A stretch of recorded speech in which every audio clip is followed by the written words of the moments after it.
అసుర శిల్పి మయుడు ఆ అద్భుత నగరాల నిర్మాణాన్ని ప్రారంభించాడు. మొదటగా తారకాక్షుని కొరకు సూర్యకాంతితో ప్రకాశించే అద్భుతమైన స్వర్ణ నగరం ఆవిర్భవించింది. అటుపై కమలాక్షుని కొరకు చంద్రకాంతితో వెలిగిపోయే రజత నగరాన్ని అంతరిక్షంలో సృష్టించాడు మయుడు.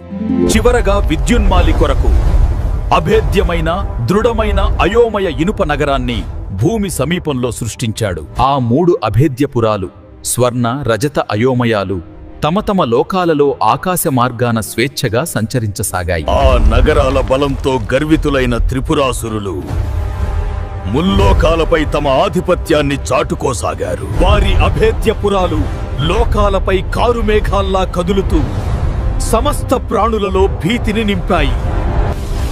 దేవతలు చేసిన ప్రతి ప్రయత్నము ఆ ప్రకాశమయ నగరాల శక్తి ముందు వృధా అయింది. ఇంద్రుని వజ్రం కూడా ఆ వెలుగు గోడను దాటలేకపోయింది.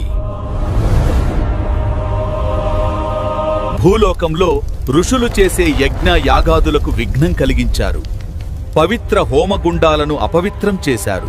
ఆకాశంలో ఆ 3 పురాలు రాకాసి గద్దల్లా తిరుగుతూ ముంచుకొస్తున్న విపత్తుకు సూచనగా నిలిచాయి. దేవతలు, మానవులు, ఋషులు సైతం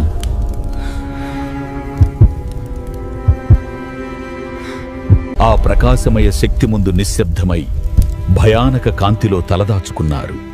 హృదయాలు ప్రార్థనలో మునిగిపోయాయి. వారి అధర్మం యొక్క ప్రభావం ప్రకృతిపై కూడా పడినది. అకాల వర్షాలు, భూకంప సూచనలు భయాన్ని పెంచాయి. ఆ విధంగా త్రిపురాసురుల అధర్మ పాలనలో ముల్లోకాలు భయంతో అశాంతితో అల్లకల్లోలమయ్యాయి.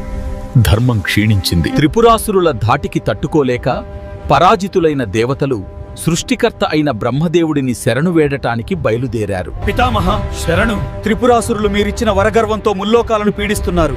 యజ్ఞాలు నశిస్తున్నాయి, ధర్మం నశిస్తోంది.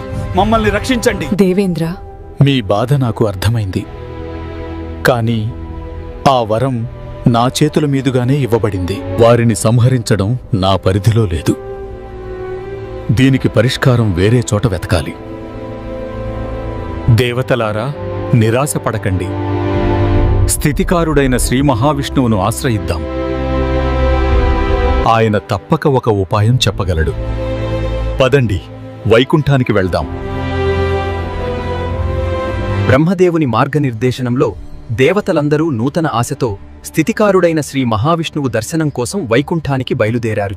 బ్రహ్మదేవుని వెంట దేవతలందరూ ఆశ్రిత రక్షకుడైన శ్రీమన్నారాయణుని దర్శనం కోసం వైకుంఠానికి చేరుకున్నారు.